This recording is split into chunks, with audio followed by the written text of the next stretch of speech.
Hello, I'm John Lucas, as you have just heard. I'm a retired professor of English, literature with a specialization in Elizabethan studies. I teach part-time in my retirement for my sins at UVic.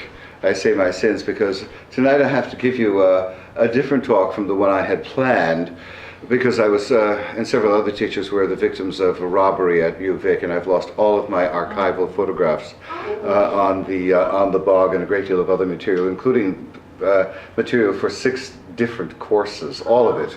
So anyway, that can be replaced, but I have no historical pictures to show you this evening as I had planned.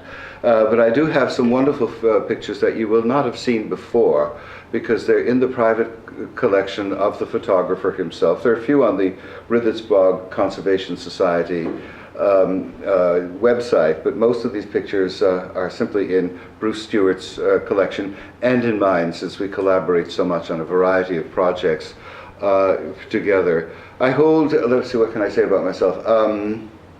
I should have sent that bio to myself. Yeah, anyway, but, let me think. I have advanced degrees in English. My PhD is in Elizabethan studies, as I said.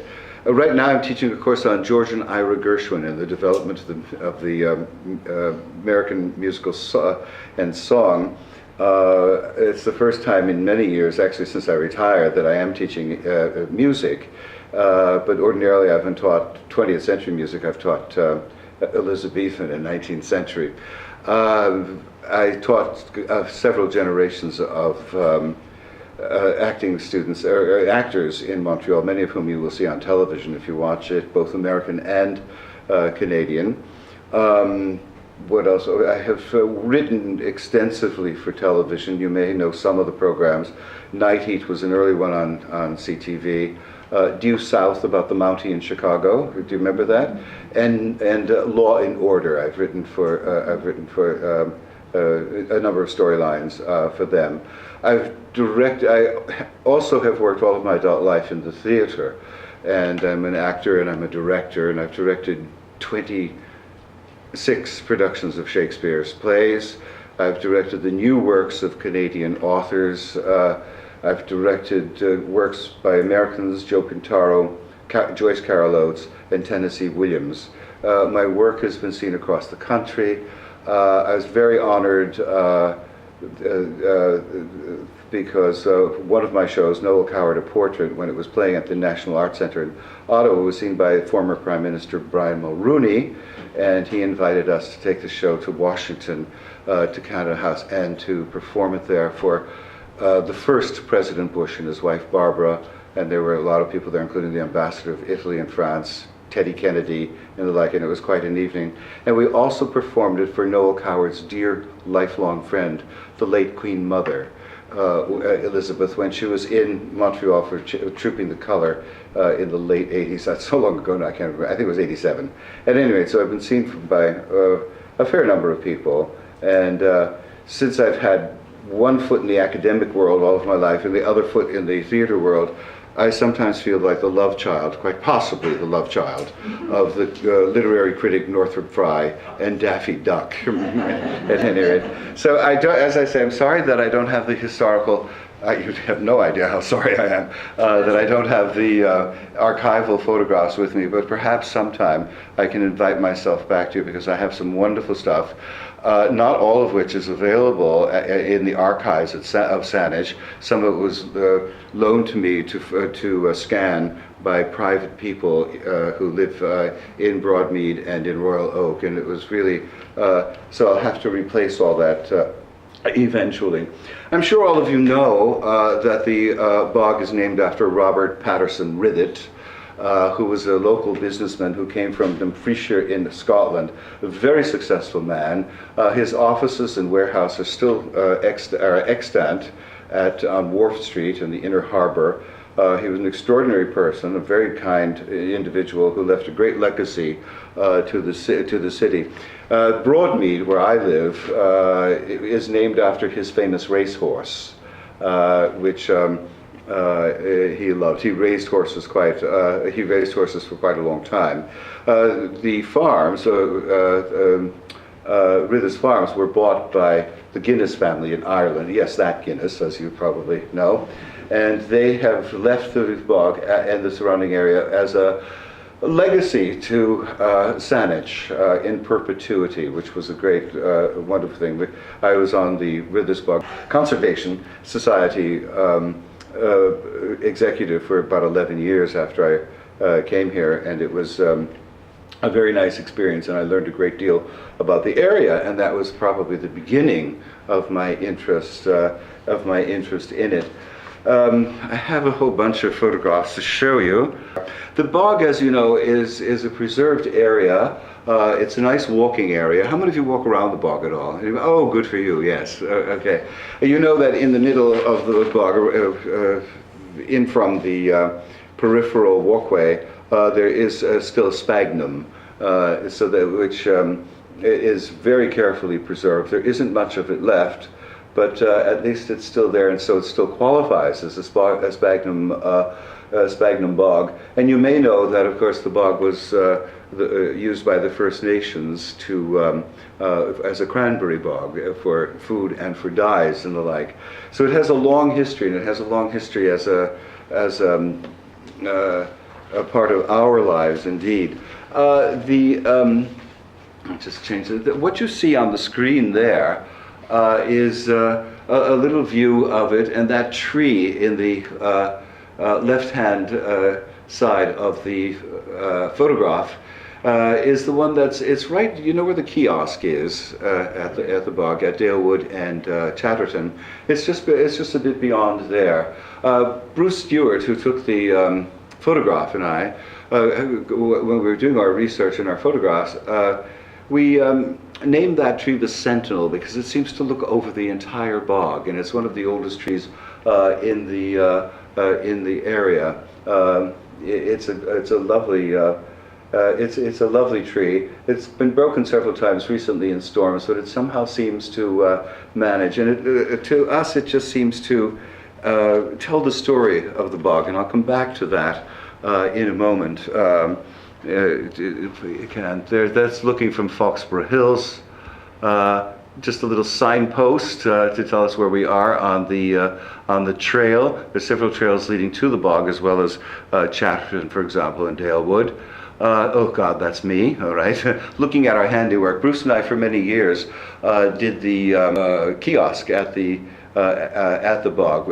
Bruce took the photograph and I did all of the written work for it. And we've worked on about perhaps 12, maybe even 13 projects together, all of which have had to do with the general area around the bog and the bog itself. As it's used quite a lot by people. Here, these people are doing something they should not be doing, but everybody does it anyway, and that's feeding the birds. Anyway, and there's a little clutch of them, a very typical little clutch. Bruce's photographs are quite remarkable, really. So perhaps it was a happy accident that I had my other photographs stolen, at least for you, at any rate. But that's a very lovely picture. And here's another one of a dad with his and mom with the ducklings, what have you. They're usually about 9 in a clutch every year, and perhaps 4, maybe even 3 survive for a variety of reasons, mostly predators, of course. And sometimes people are very bad about keeping their dogs on leads, so nests and the like get disturbed, and that's a very great problem. It's a lovely thing. Here's some open water here. A lot of the cattails and some of the other growth have been cut back that's invasive in the bog, so that there's more open water. Many of us donated our services in terms of writing about the bog, and in Bruce's case, taking the photographs, other people for planting. And we kept our hours and turned them in what it would have cost to actually employ us if we were not volunteers. And Ducks Unlimited and Saanich actually then matched all of that. So we were able to cut away 22 acres a number of years ago, 22 acres of invasive growth, and also to raise the water level at the weir so that there is now more freestanding water. Some of that work will have to be redone because, of course, it's been reinvaded by these species. But for a while, the trumpeter swans came back, and some people hadn't seen them in 40, 50 years. So we're very happy about that. The bog has many, many memories for a lot of people, and I love this one with the family here. But you notice all that, it may be mosquito fern, I'm not quite sure what it is, but this is an invasive thing that happens at the bog. There's so much new development around the bog in Royal Oak and in Broadmead, what have you, that effluviants are all washing into the bog and, of course, creating great problems. There's really nothing that you could do except possibly get us all to move away back to wherever we came from, but me from Montreal. But at any rate, it is a problem at times, and the more hard surfaces like roads that are put down, the more things wash into the bog, but very little, as I say, can be done about that. There's a mallard female for you, and standing guard, and these two are of the larger species down there and the like. And of course, a lot of people hate these birds because they fly around in such great numbers and create such terrible messes. The conservation area and the great blue heron. How many of you have ever seen one of these at the bog while you've been walking? They're really quite wonderful creatures. And like, here's the red-winged blackbird.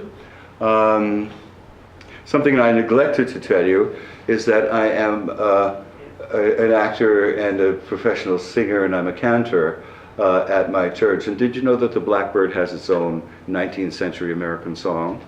Did you know that, anybody? You know? Or maybe you know it under a different name, perhaps. I'll just give you a little bit of it. As the blackbird in the spring, 'neath the willow tree, sat and piped, I heard him sing, singing Orally, Orally, Orally, made with fine spun hair. Sunshine came along with thee, and swallows in the air. Take my love and take my ring, take you all of me. I will love you faithfully through eternity. Orally, orally, made of fine spun hair. Sunshine came along with thee, and swallows in the air. That's their theme song. Thank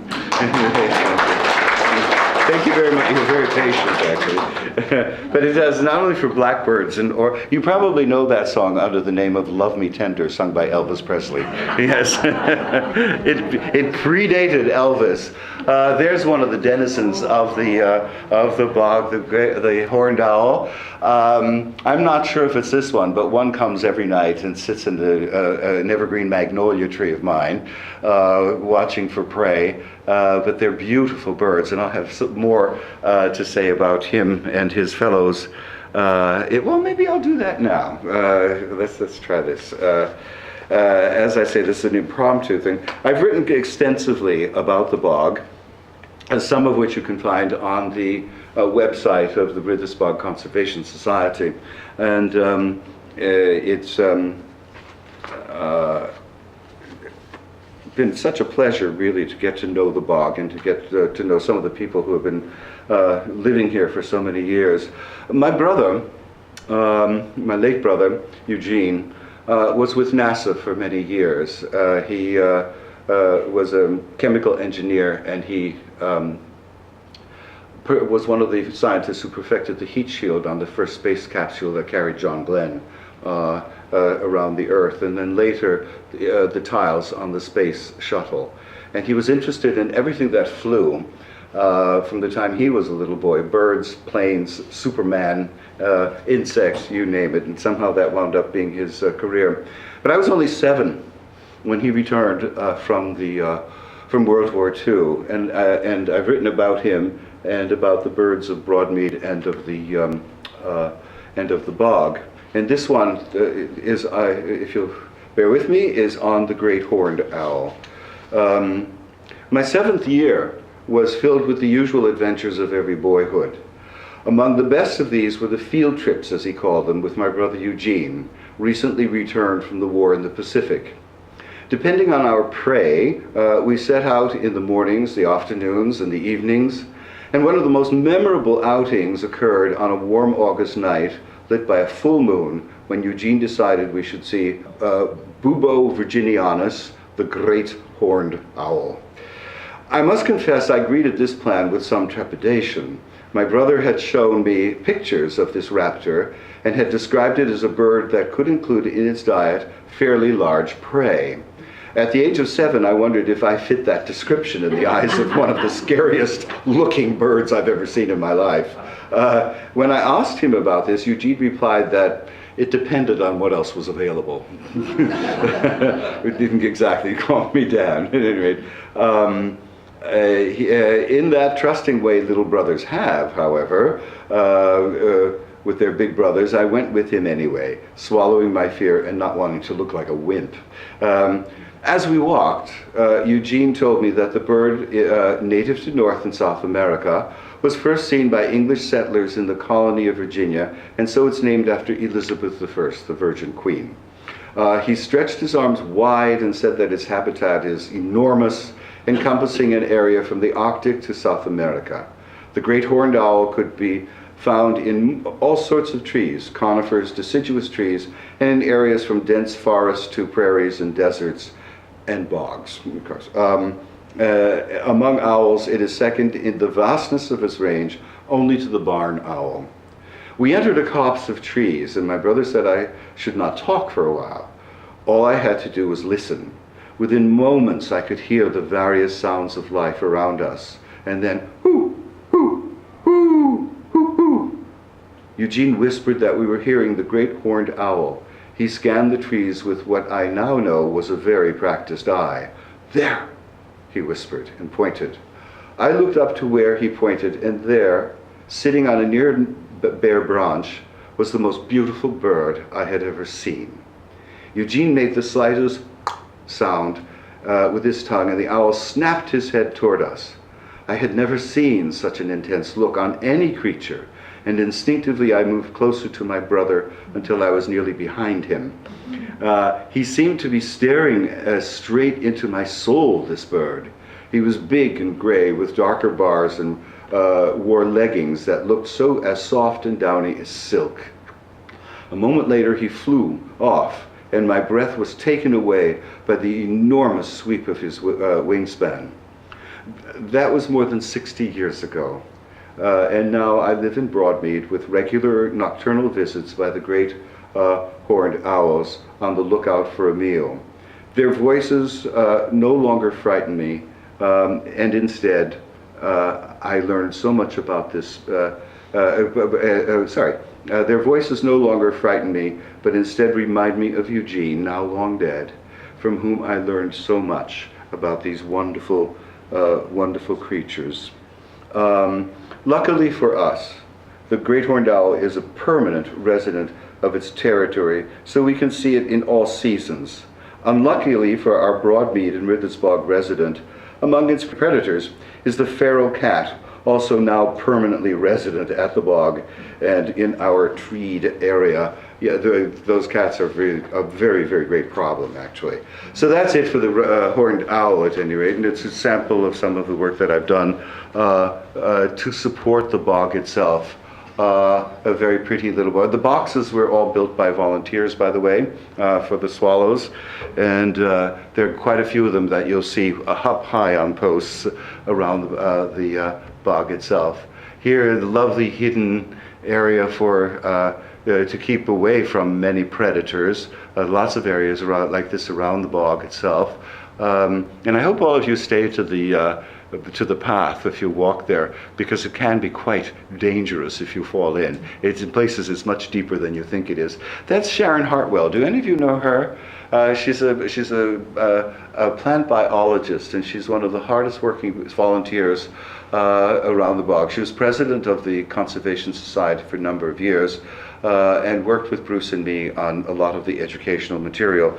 She's a wonderful lady who has done us all great service over the last, well, it must be nearly 20 years now or more.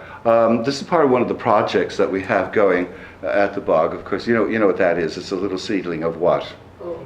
Yes, Gary Oak, of course, which is an endangered tree. Not the most beautiful trees in the world, but they are very important trees, as all trees are. So these are planted quite consistently.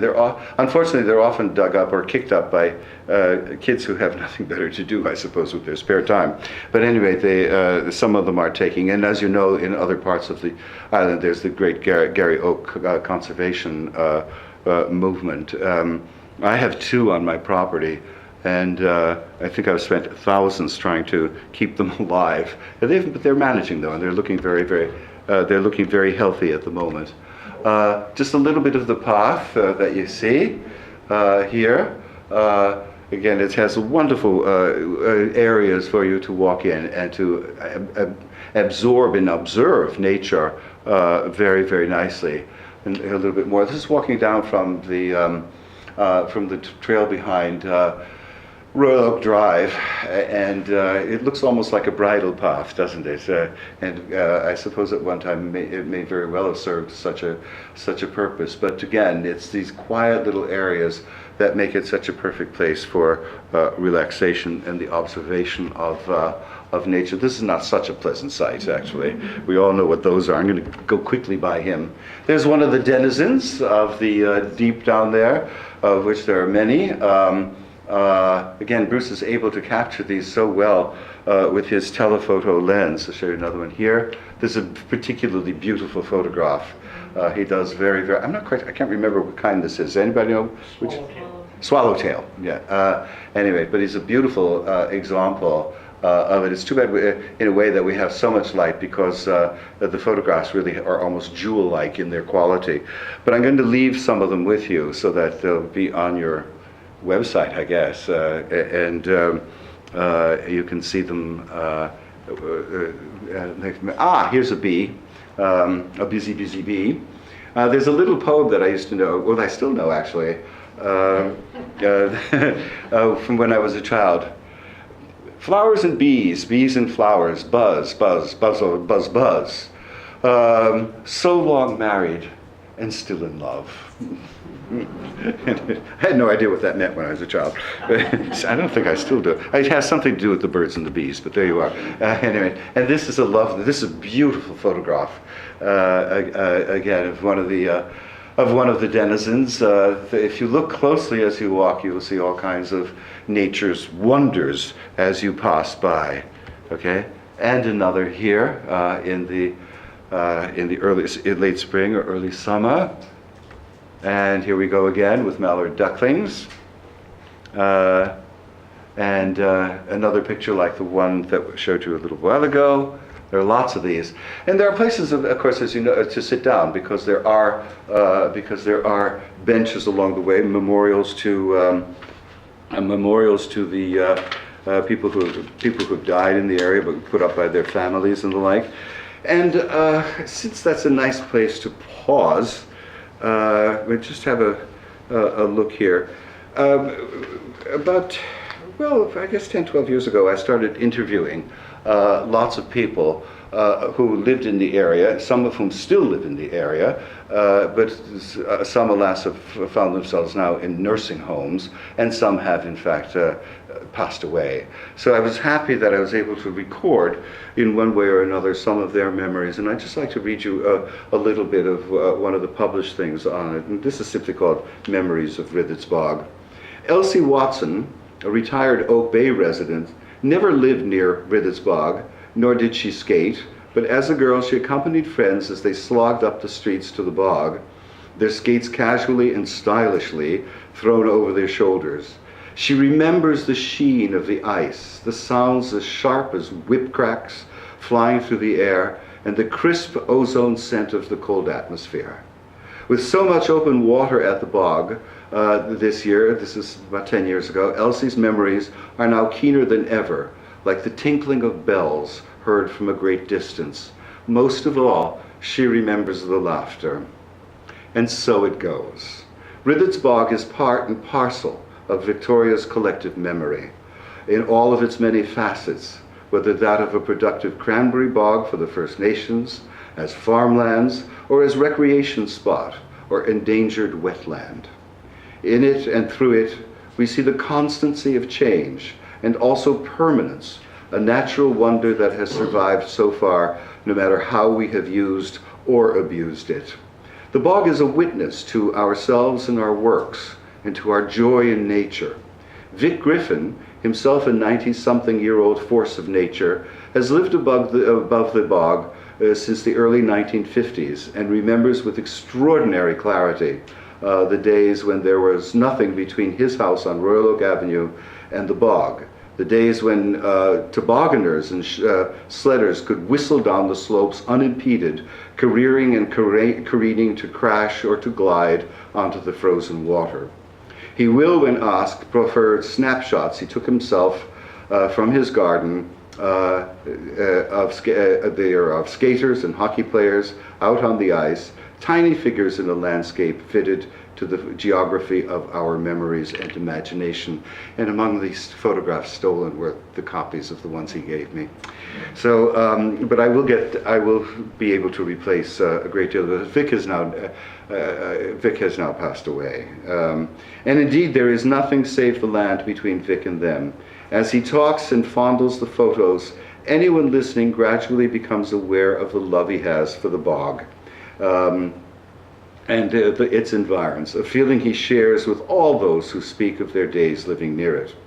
One of them is Gerald Kelly, who lived in Vic's Street for 25 years. Talking to him, one notices that his sharpest memories seem to be of winter and frozen ice, which the Intrepid happily glided over.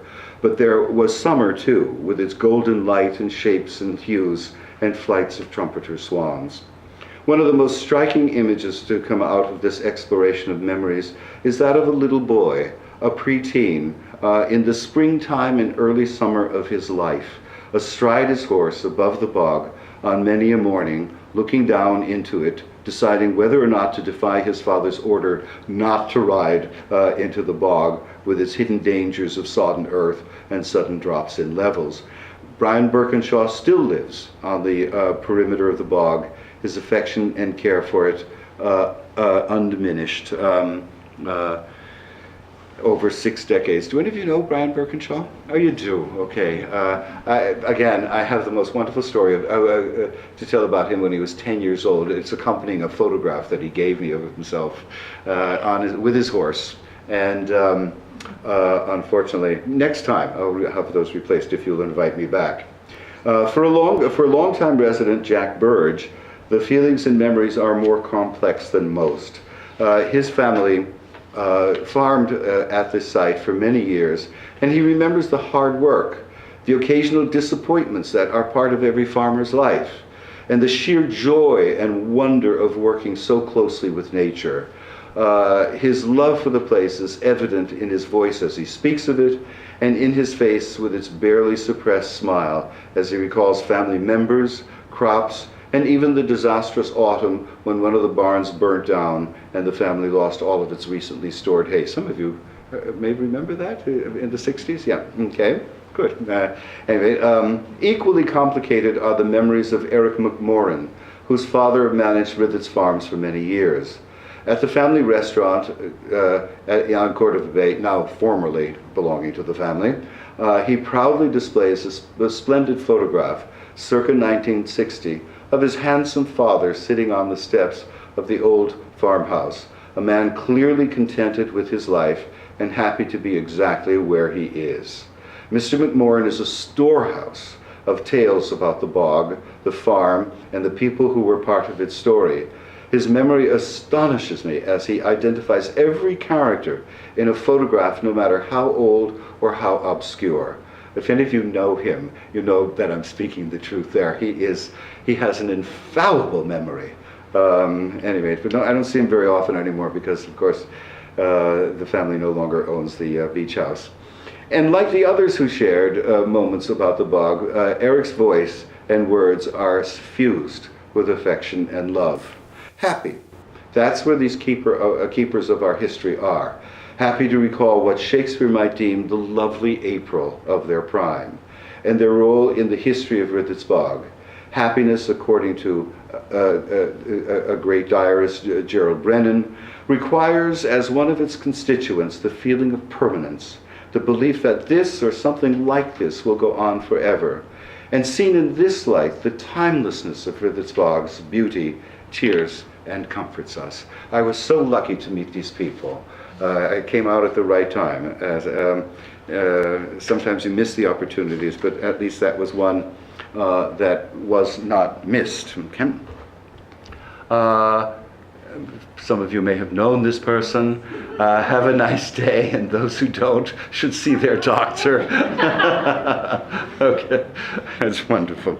Anyway, there are lots of places to rest. I love this particular picture because it gives you an idea of some of the water there, but also some of the hiding places for some of the various birds and animals at the bog. And it's at a time of the year when there's very little color. It's almost monochromatic, but like the prairies in the wintertime, it's all monochromes, but absolutely beautiful, I think. And we're so lucky to live here.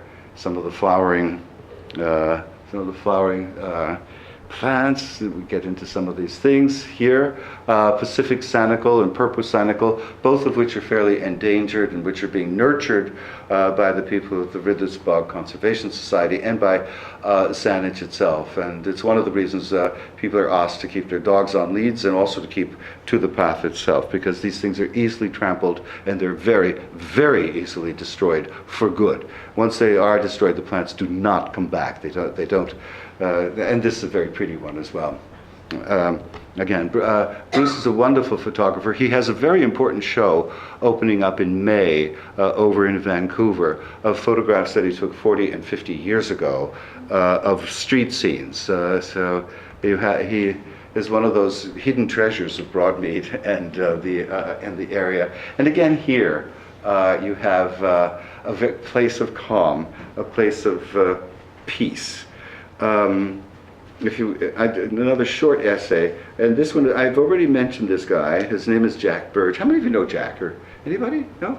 I don't even know if he's still alive. I hope so.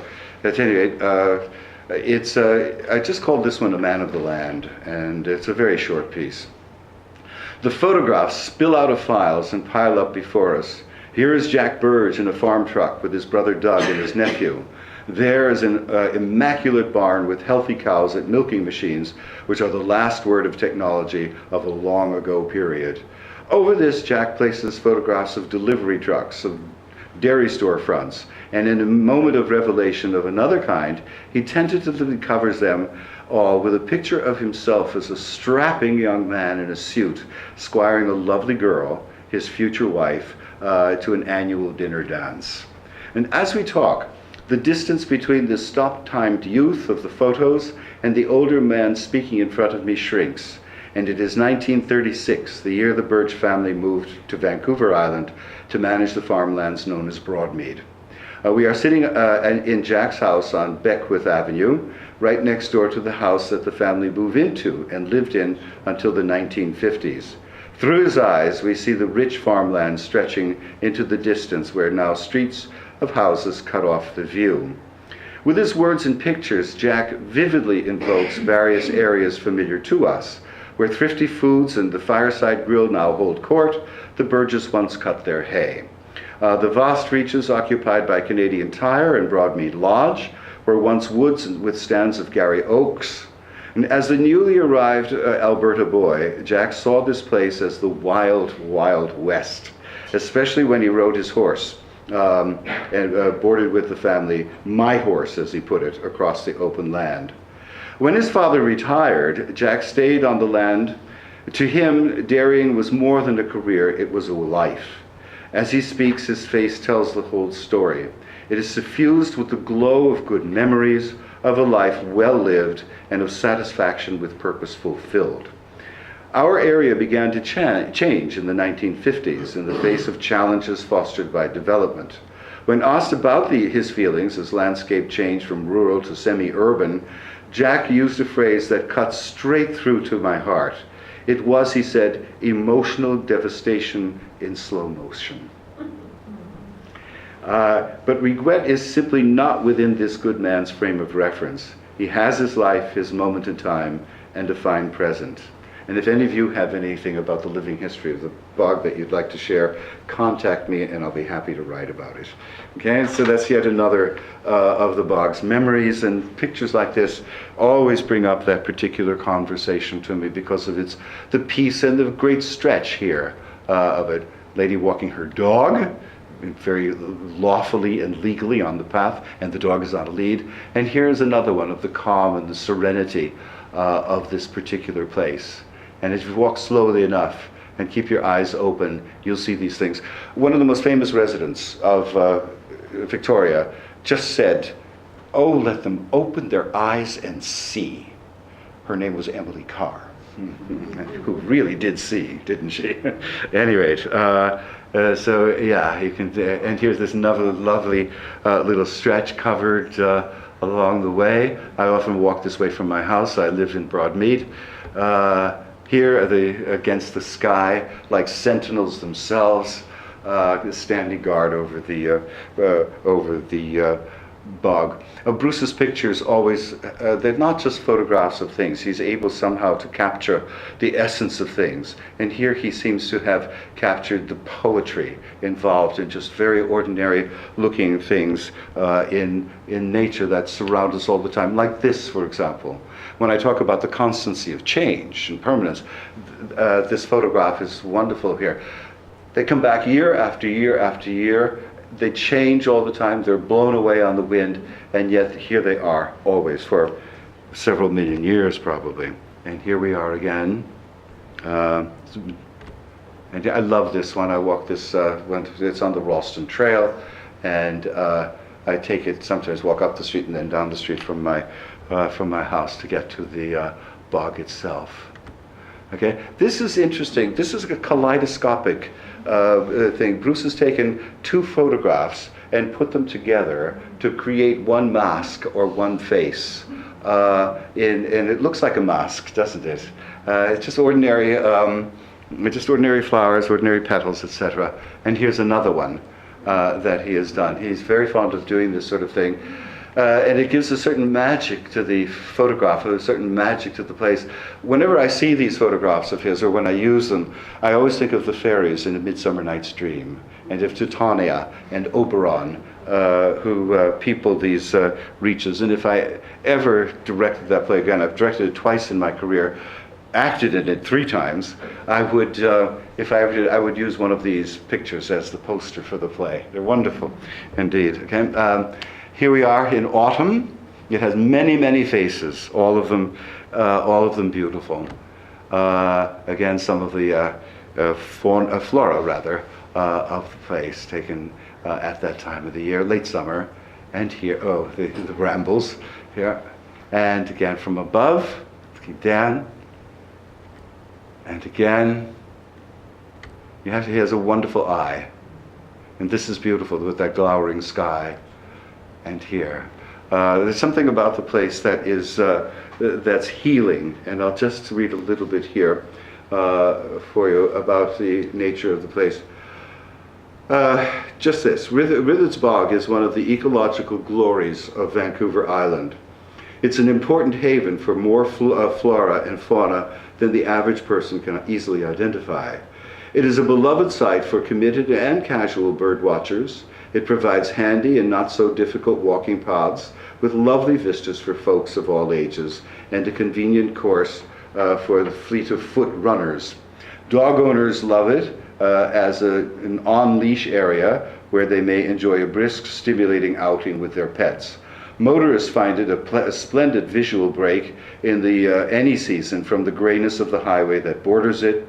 The volunteers who work hard to control invasive species such as poison hemlock, blackberry, and broom, and the society that advises Saanich on its care view it as a wonder and as a cause. For many others, it's an enchantment when they were young and in love with their future spouses. The bog is all these things to my family, but in the last couple of years it has a further extended significance to us. It resides in our hearts as a port of natural physical therapy. He was 82 at the time. He's now dead. He would be 91 this year. But 82-year-old David is my cherished near relative, and I'm his chief caregiver. He has had a severe heart condition for many years, and 2 years ago, during one of his bouts in hospital for his treatment, suffered a massive stroke that left him speechless, paralyzed, and unable to take food by mouth. After brain surgery, he was nearly given up on, but doctors did not count on his strong Irish genes and indomitable will. Over 10 weeks, he regained his speech, his ability to eat, and the full use of his limbs, though walking took a long time to approach any level of normalcy. Once he was released, he no longer required a wheelchair. He could shuffle perhaps 50 feet, but the distance increased weekly until he was able to walk the length of Dalewood Lane just above the bog. He has always loved the bog since moving here in 1999, and simply seeing it again on a regular basis gave him a lift like few others. He never had a moment in regret that he could no longer walk its entire perimeter, but instead took joy in its sights and sounds. Of an early evening, we would watch the sky blacken with birds swarming to their roosting place for the night. David observed these intently, having had it explained to him, by Sharon Hartwell, by the way, is a good friend, that birds do this for protection. One among many is less likely to be singled out by predators, and many ears can listen for sounds of danger. They are like the convoys I was in during the war in the Atlantic, strength in numbers and protection. This is a simple analogy, a ready comparison for anyone who has ever served in the forces. In this context, however, it was significant. David's mind was healing, and his essential self was returning. On another occasion, in the spring of that year, we heard the tree frogs set up their cacophony. Have any of you heard the tree frogs sound? Yes, okay. They set up their cacophony, his word, that's how he put it. But that's how I put it, rather. David would have none of it. No. Not cacophony, but at all, but modernist dissonance. This man had a stroke just weeks before this and couldn't talk at all. Stravinsky, Britten, or Barber could not have done it better, he said. He listened for quite some time each evening, as if to a score of major importance. And he said, "I'm so happy to be alive to hear it, and lucky to live near here." I knew all along that the beauty of Rithet's bog was one of those elements that would encourage his return to health and to focus his mind. David is indeed fortunate to know the bog in a way he would never have imagined before his illness. It really had an extraordinary effect on him, and his ability just to say the words, dissonance, for example, and modernist, when just a week or two before he was slurring, was in itself something absolute, to me at any rate, absolutely remarkable. Okay, another bit of a path, and looking at the encroaching development, that's Foxborough Hills, of course, up there, and a little bit of a resting place, and again in summer, yeah, more summer over the stream. That's a lovely picture. That's made up of 3 different photographs, by the way, all put together to create that shot, yes. He's a very fine photographer indeed, and you all know that site. And there's a tree frog. Okay, a few more pictures here. And in winter, when it's as beautiful as... How many of you walk there in winter? Anybody? Oh, sissies. Okay. There we are. And it's beautiful, really, with the swallow box. That's not so pleasant to sit upon, but there you go.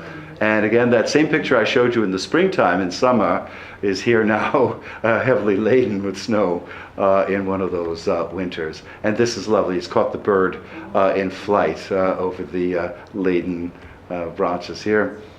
More, I don't know how pleasant you find this, but at any rate, it is beautiful in itself. Here, just quickly through it. And the expanse of the bog, and it looks even more expansive in winter when it's covered with the white. And there's the sentinel again, our wonderful Gary oak. I'm just going to read you one more essay, and I'll leave you in peace, as it were. And it has to do, if I can find it here, it has to do with this tree. Her name was Anna. She lived in the Parkwood, and I went there to visit her. And she was about 90 years old at that time. She too has now departed. And she told me some things about living here and tobogganing and skating and all of that sort of thing. But then she told me the story of her husband, a young man she met at a party, and to whom she took a shine, and he took a shine to her. And he asked her if perhaps sometime during the next week on his lunch hour, if she would walk out with him, and she said yes. And what they did, they used to come to the bog and walk at the bog. And she got to the point where it was a weekly meeting, and then 2 meetings a week, and then 3 meetings a week, and then 4 meetings a week. And he was a poor boy, and she made him lunch, and they had lunch, and they sat under that tree, and they had their lunch there. And they were clearly falling in love. She was about 18 and he was 20. And he had absolutely nothing and no prospects. Anyways, but she didn't care. He was a nice boy. But one day her father came along and wondered what was going on. And he was very, very angry because his daughter was sitting under a tree with an unknown youth of who knows what intentions. And he said to the boy, "You either stop seeing my daughter, or I will give you a thrashing that will leave you paralyzed for the rest of your life." So, anyway, well, no, nothing stopped them. They met in secret after that. But her father was not an unkind man, and eventually he came round to seeing that this boy actually was very, very nice, and that his intentions were honorable, and that he might never be rich, but he would at least have some future, and would be able to provide for a wife. And when Charles was his name, asked for Anna's hand in marriage. People still did that in the late 1940s or 50s, whenever it was, and father agreed that yes, he could have his daughter, and they had a very, very happy life. And they walked every year of their 52-year marriage. They walked at least twice a week at the bog, and often ate their lunch under that tree throughout all of those years. And there came a time when he couldn't quite make it, and they would walk only part of the way. But the part of the year that they loved most was to see the mallards with their young. And each year, she told me, she took me by the sleeve, and she said, "No names on this one, please, because I sound like a fool." I said, "Okay, just Anna," in the written essay. And she took my sleeve and she said, "You know, this may sound silly to you, but we always picked out a pair of the ducks, and we named them Charles and Anna, and hoped that they would have as happy a life as we have had." She was such a wonderful woman. And I went to visit her a number of times, and I was with her, in fact, on the day that she died. And I was very, very pleased. And probably that's a good picture and a good story to end on. And you've been very patient. Thank you very much indeed. Thank you.